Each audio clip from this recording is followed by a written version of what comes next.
Gwen Stacy, the first girl that Peter Parker ever fell in love with, a girl he would do anything for. But above all that, Gwen was the woman that taught Peter how to love. Peter's love for Gwen Stacy is something that bleeds through the pages and into the readers' hearts. I posted a poll asking the question, who was Spider-Man's best girlfriend, and Gwen Stacy won in a landslide. And that love that everyone feels for Gwen Stacy is the reason that her death feels like one of the most tragic endings in all of comic book history. On the other hand, Uncle Ben's death was a little bit different. His death happened because Peter had the opportunity to stop a burglar but chose to look the other way. It happened because Peter was being selfish, and his selfishness led to one of the worst days of his entire life, but also the most important day of his entire life. Ben's death allowed Peter to learn the lesson that with great power must come great responsibility, a lesson that took Peter Parker and forged him into Spider-Man. However, Gwen's death did not have the same impact. There was no grand lesson to be learned. In fact, her death is kind of the opposite of Uncle Ben's. Ben was murdered because Peter was selfish and made a bad decision. Gwen was murdered because Peter made the selfless decision to be Spider-Man. So instead of learning a lesson about responsibility, Peter gets to live the rest of his life knowing that his best just wasn't good enough. The girl of his dreams is now just a memory. But memories are what this story is all about.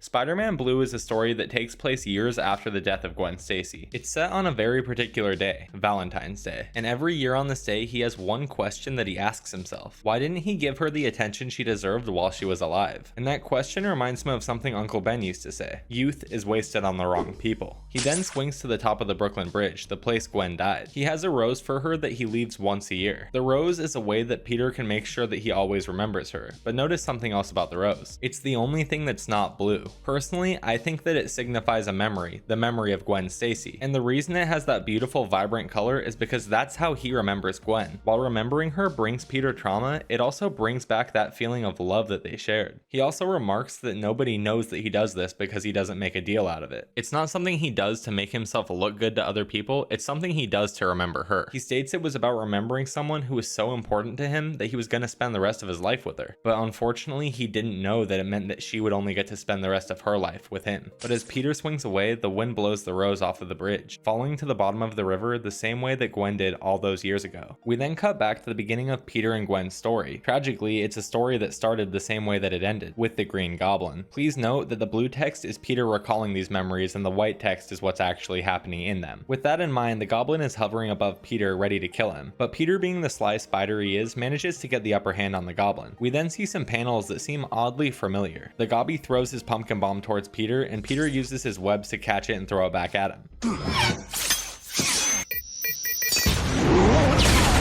Unfortunately, this wasn't Bully Maguire doing it, it was Spider-Man. So instead of walking away like an absolute Chad, he looks to the Goblin and decides to unmask him. But when he does, he sees that it's Norman Osborn, Harry's dad. Goblin's personality turns back into Norman's, and Peter decides to save him. Little did he know, saving the life of his greatest enemy would end up taking the life of his first love. He did get something out of this fight though: money. During his fight with Goblin, he took pictures of the whole thing and then he sells the photos to J. Jonah Jameson. However, Peter wants to make more money, so he asks for another job. So Jonah tells him to go take photos of Norman Osborn in the hospital. Peter recalls not being exactly sure why he took this job in the first place, but on further thought, he realizes that the only reason he really did it was to make sure that Norman actually had amnesia, hoping that his nightmare with the Goblin would finally be over. Eventually, he makes it to the hospital and is greeted by Harry. Harry walks him out of the room, leaving Peter unable to get his photos, but Harry tells Peter that he does appreciate him checking on his dad. As Peter walks away, he hears Flash Thompson. He turns around and that's when he sees her. Peter recalls the feeling he had when he first saw her, the feeling of turning into a puddle. When he gets home, he talks to Aunt May and reveals that he wants to buy a motorcycle to look cool. He says that it's stupid though because he doesn't really have the money to buy one. But Aunt May, being the absolute legend that she is, decides to give Peter money to buy his motorcycle. So he swings by the motorcycle shop but begins having second thoughts because it's a lot of money to spend on something to look cool for a girl. That is until he sees Gwen Stacy walk by the window and thinks to himself,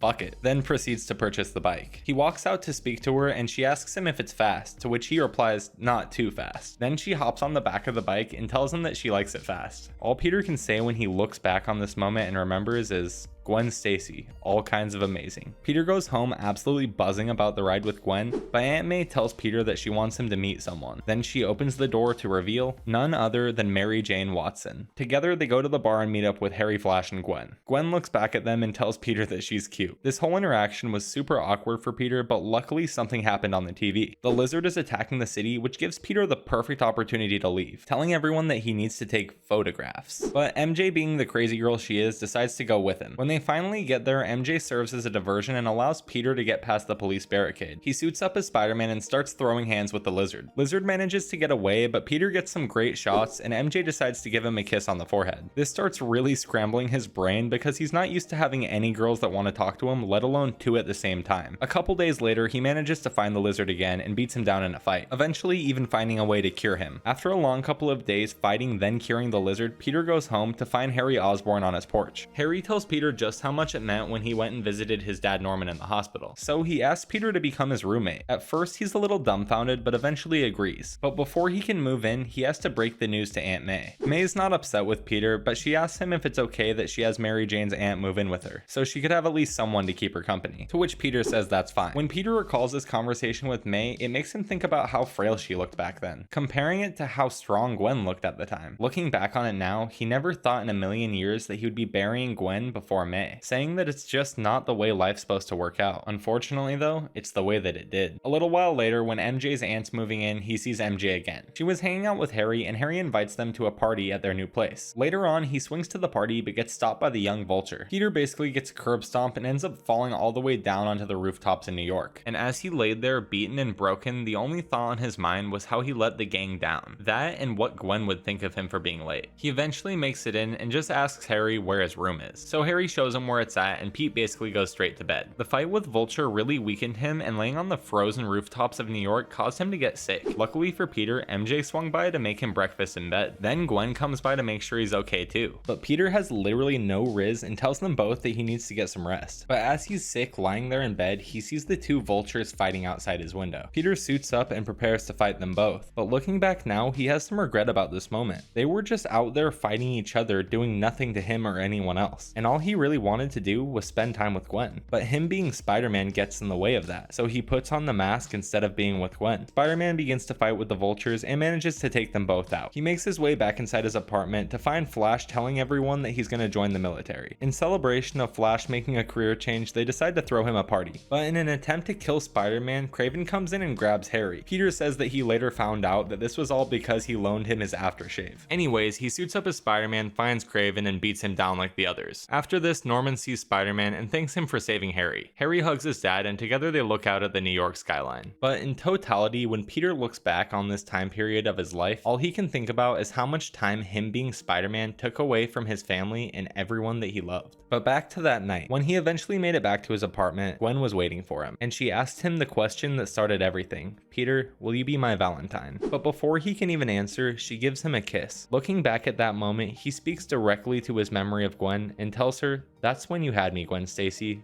all of me." After everything, we finally see the present day version of Peter for the first time since the very beginning of the comic. He's alone in a dark room, speaking to Gwen, hoping that somehow she can hear him. He tells her that in the years since she's passed, he's been trying to find some good in all of this bad. But while he's talking to her, he remembers something about the night of her funeral. MJ came to his apartment that night and he was really rude to her. He wasn't up for that life of the party thing MJ had going on. But Gwen's death was a wake-up call for her, a realization that the party wasn't gonna last forever. He doesn't think him and MJ could have ever had a serious relationship until MJ realized how much they all lost with Gwen gone. But they leaned into each other to get over the loss of Gwen, and it made them stronger as individuals so that they could end up being a stronger couple. As he's saying this, MJ walks in, and all she says is for Peter to tell Gwen that she said hello and that she misses her too. Then she leaves the room. He continues talking to Gwen and tells her that to sum everything up, he basically just feels blue this time of year, wishing for just one more day where he could see Gwen with her smile and have the hope that life could be great.